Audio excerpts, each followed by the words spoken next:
नमस्कार दोस्तों, उम्मीद करता हूँ you're all healthy and hearty. Thanks for the encouragement, please keep it going. तो पुराने ज़माने में क्या होता था कि अगर आपको विद्या अर्जित करना है तो काशी जाना पड़ता था। काशी में विद्यापीठ में जाके, गुरु के आश्रय में जाके तो विद्या सीखना पड़ता था, शास्त्रों का, वेदों का, तो उपनिषद का, जो भी है आपको विद्या का प्राप्त करना है तो वहाँ पे करते थे। तो ऐसे ही हुआ, एक गांव में एक मुखिया थे, तो उनकी बेटा जब थोड़ा बड़ा हुआ तो उनको काशी भेजा और बोला तुम वहाँ पे विद्या पढ़ के आओ। तो ये गया और काशी में एक गुरुकुल में अपने आप को रजिस्टर किया। तो वहाँ पे जाके विद्या जो है, तो गुरुजी ने जो भी सिखाया वो अच्छे से सीख के वापस आया कुछ साल के बाद।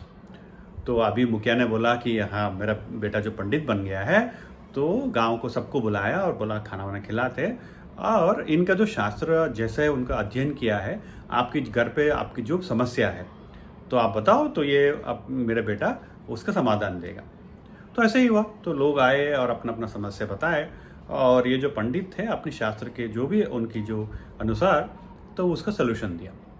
तो एक लड़का है और लड़का ने पूछा कि गुरुजी, मेरा एक समस्या है, तो ये है कि पाप का बाप कौन है। तो ये पंडित जो नए नए पंडित बने थे तो काफ़ी सोच में पड़े और बोले कि यार, ये तो पाप हमसे क्यों करवा होता है, हमसे क्यों करवाता है कोई, तो पाप क्यों होता है, तो पाप का बाप कौन है, इसका जवाब उनके पास नहीं था। तो उनसे सबसे सब क्षमा मांगा और वापस आए काशी पे, और गुरुजी को मिले और बोले गुरुजी, मेरा अध्ययन असंपूर्ण है, तो आप मुझे, बिकॉज मैंने किसी ने मुझे एक सवाल पूछा तो मैं इसका जवाब नहीं दे पाया। तो गुरुजी ने पूछा ऐसा कौन सा सवाल है, तो पंडित ने बोला कि गुरुजी, पाप का बाप कौन है। तो गुरुजी ने थोड़ा सोचा और बोला एक काम करो, इस गांव में जो इस काशी में जो एक वैश्या स्त्री है, उनकी घर में जाओ, तो वो तुम्हें इसका जवाब देगी। तो पंडित जी बोले ठीक है, तो वैश्या के पास आए। तो जब आए वैश्या के पास, तो वैश्या थोड़ा आश्चर्य हो गए। तो बट पंडित ने बोला देखो, तुम जो सोच रहे हो वो नहीं है, तो मुझे एक प्रश्न का उत्तर चाहिए। तो मेरा गुरु ने बोला कि आपसे ही मिलेगा। तो वैश्या स्त्री ने बोला पूछिए, मैं तो कोशिश करूँगी। तो पंडित ने पूछा कि पाप का बाप कौन है, इसका जवाब दो। तो वैश्या स्त्री ने बोला ठीक है, तो आप इसका जवाब आपको देने के लिए आप कुछ दिन मेरे यहाँ पे रहना पड़ेगा। तो पंडित जी पहले थोड़ा सोचे, बट उसके बाद इनको जवाब चाहिए था।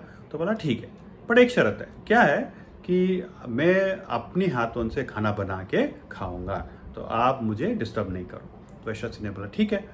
तो ऐसे ही हुआ कि वहाँ पे कमरा वमरा दे दिया उनको। तो पंडित जी क्या करते थे, तो जो भी अपने पास पैसा था तो जाते थे अपने मार्केट में, तो जो भी खाना मतलब जो लेके आते थे, और दाना और राइस वगैरह जो भी खाना बना के खाते थे। तो कुछ दिन हुआ, 3-4 दिन या 4-5 दिन ऐसा गुजर गया। तो इनके पास जो भी पैसा था वो ख़त्म हो गया, और ये थोड़ा सा 1 दिन 2 दिन कुछ मिला नहीं है, तो बहुत भूखे रहे।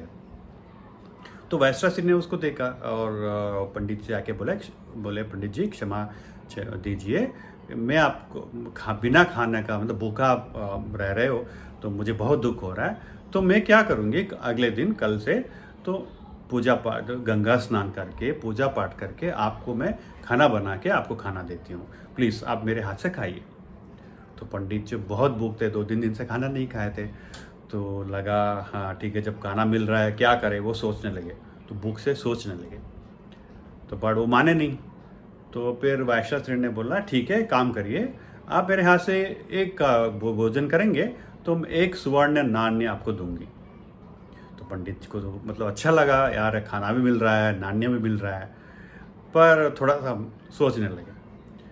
बट अभी जो वैश्या स्त्री ने बोला ठीक है, आप एक काम करिए पंडित जी, आप खाना भी खाइए और मैं आपको 10 सुवर्ण नाण्य दूंगी।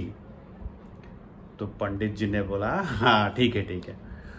तो ऐसा हुआ। तो अगले दिन तो वैश्या स्त्री ने उनको खाना दिया।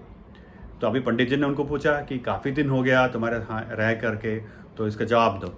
तो वैश्या स्त्री ने बोला पंडित जी, तो मैंने तो आपको जवाब दे दिया है। तो पंडित जी ने बोला क्या है जवाब, कि देखिए पंडित जी, तो पाप का बाप है भूख, और सबसे बड़ा बाप जो होता है वो है लालच।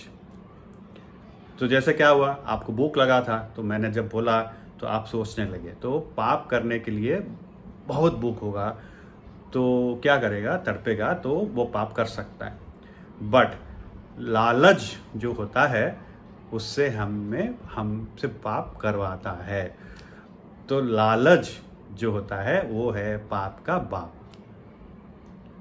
तो I sincerely hope that this is a very very powerful message. तो आप सोचिए, whenever I am sure you will realise, all of us will realise that जो भी हम करते हैं, जैसे हमसे पाप होता है या जो अच्छा काम नहीं होता है, many times it happens because हम लालच करते हैं। जैसे महात्मा गांधी ने एक कोटेशन बोला, very powerful quotation, he says there is sufficient for everybody's need, not greed. So greed जो है, I am sure that gives us induce us for doing the mistakes. जो पाप हमसे करवाता है वो है greed. So I sincerely hope that this story and the message it gives is very understood by each one of you, and I'm sure you'll appreciate it. तो अगर आपको पसंद आए, I have a need, not the greed, क्या है कि please click the like button and subscribe. Thank you.